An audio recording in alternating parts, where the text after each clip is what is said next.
Namaste, this is JVN Dr. Vishal Saxena, Associate Professor in Mathematics and Statistics in Jayavati Vidyapeeth Women's University, Jaipur. Today I am going to discuss on the module Measure of Central Tendency, and this module is a part of the course Research Methodology and Biostatistics, and this course is a part of the program BPT 6th semester and B Optometry 6th semester. So measure of central tendency is a very important part of statistics and the mathematics, and which can be defined as a study of finding the center value or the average value of the data set.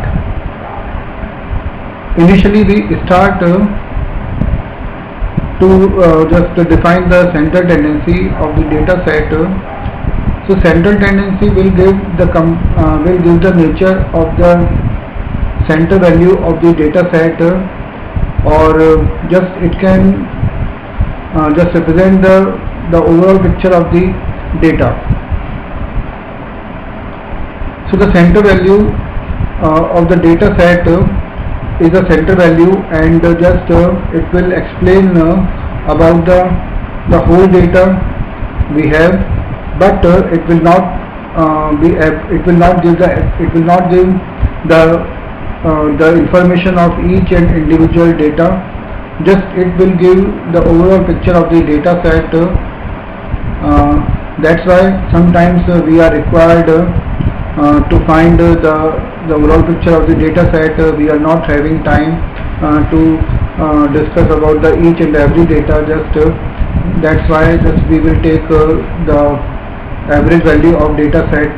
For example, suppose a student have scored 85% marks on an average. So it means the average marks is 85, but it is not necessary that in every subject he has got 85 marks,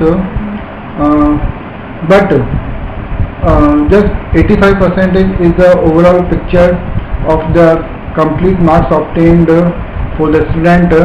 So that's why in many cases, in many different fields, we are required to find the center value of the data set, and it can be just given by the central tendency. Now measure of central tendency will the procedure of finding the method of the center value or the average value of the data set, and this is called measure of central tendency.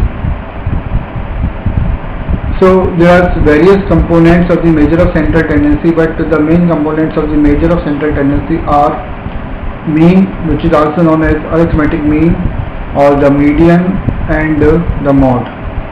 So these are the various components of the measure of central tendency. That means we can say by finding mean, median, and mode, we can we can determine the nature of the data set. So now we discuss about in summary that what are the parts of mean, median, and mode. So mean is simple average of the data set. It is simple average or the center value of the data set, while the median is called the center value of the data set, or the middlemost value of the data set when the data are arranged in ascending or the descending order of magnitude. Next, the mode. The mode is a very important part of measure of central tendency, and it is useful component of measure of central tendency. Mode can be defined as the data which has the highest frequency, or we can say it is the data which comes most frequently. So that data is called the mode. Now mean, median, mode are called the measures of dispersion, and there are different methods to find mean, median, and mode. and by which we can analyze our data. And in different forms, mean, median and mode are the applicable. So we will take the methods. We will take methods how can we find mean, median and mode. In brief, mean, median and mode can be determined for all the three kinds of series, like for the individual series, for the discrete or the ungrouped data, or for the group data, which is also known as continuous series. For individual series, mean can be determined by simply summation xi upon n. Summation xi means the sum of all the observations of all the data, and divided by n. N represents here the total number of data.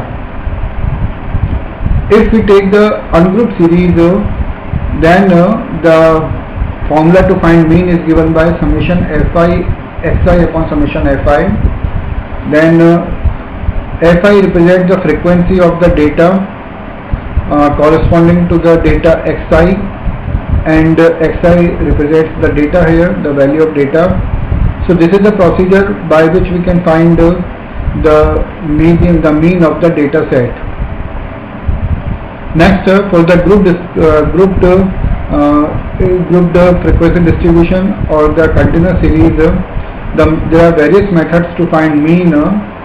One is simple way to find mean can be taken as like summation fi xi upon summation fi, and xi represents the mid value of the class interval. Just like if we have class interval 10 to 20, then its mid value will be 15. If we have the class interval like 20 to 40, then its mid value will be given by 30. Next, the other methods are also there, like shortcut method and step deviation methods are there, by which we can find the mean. Now we come to the part of the median. Median is called the middlemost value of the data, and it is very important part of the measure of center tendency. So this median, for median, just we have to arrange the data in ascending or descending order, and by that first we have to see. Again we will calculate median in three different manner. One for individual series, next for ungrouped data, and third for the group data. For the ungrouped, simply we can say just when we have to find for the individual series, the median is given by in terms of the like when the number of data are odd and when the number of data are even. So we have the different formulas for the median to calculate for the odd data and for even data, and we will take this part in detail when we just come to the part of the median, when we will take the session of median. But right now we will give a brief information about the median. So when the data are even and odd, then different methods, different formulas are there by which we can calculate median. In the same way, just when we take the ungrouped data of the discrete series, then the median can be given by again the methods of for the odd data and even data, and before this we have to make a cumulative frequency table. In the same way, when we use the just group data, means class interval data, then median can be obtained by a formula, and this formula can be given by, it is L plus n by 2 minus it is Cf upon f into h. Like here, first we have to find the median class interval, and then we have to just put the values in this formula, and by that we can calculate the median. Now the third part of the measure of central tendency is the mode, and in the very simple way, the mode is given by, mode is the data with the highest frequency. So for the individual series and for the discrete series, the mode can be determined just by inspection method, that which data is coming most number of times, and that data should be mode. So mode can be determined just by the inspection method. Just we have to see which data has the highest frequency, which data is coming most number of times, and that is called the mode. But when the data are in the group series in the classical form, then to find mode we have to use a formula, and by this formula we can calculate the mode part. But sometimes when the data, the highest frequency of the data will be just repeated, that means more than 2 or 3 or 4 data are present in the series which have the highest frequency, then it means mode cannot be determined in this way.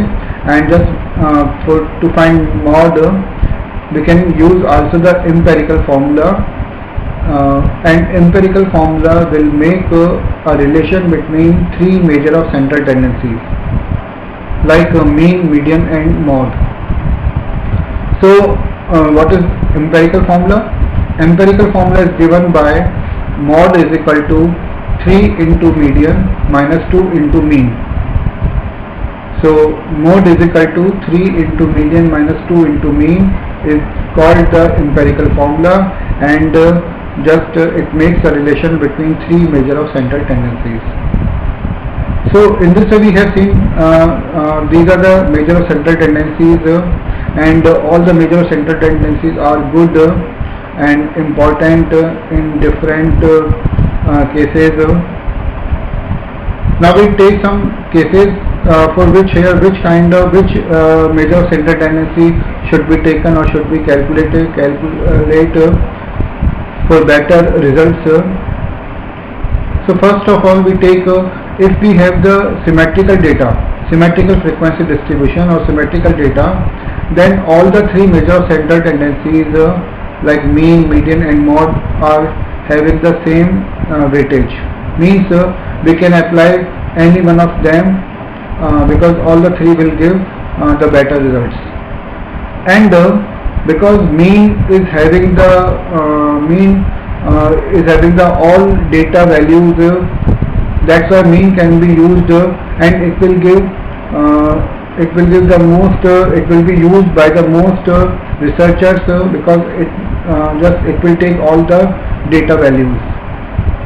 Otherwise, the mean, median and mode, all the 3 can be used when the symmetrical distribution is there.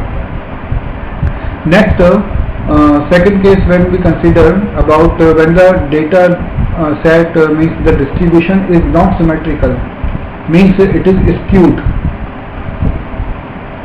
So in the case of skewed distribution, the median should be taken as a measure of central tendency.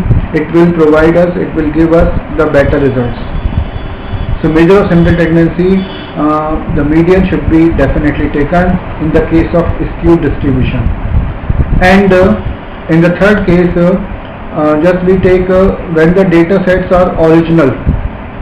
Means for the original data sets, the median and the mode both are the good measure of central tendencies, and both will give the better results.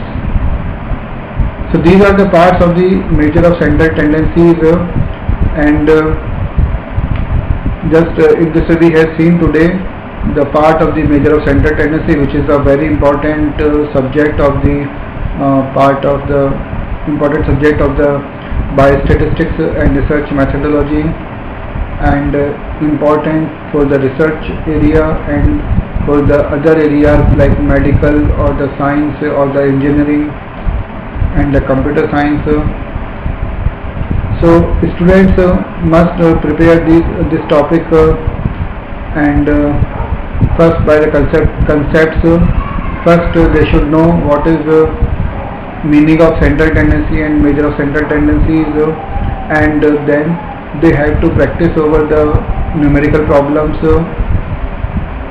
how to solve the problems, and when the interval is equal interval or unequal interval, then how can we solve the different problems, what are the applications of measure of center tendency.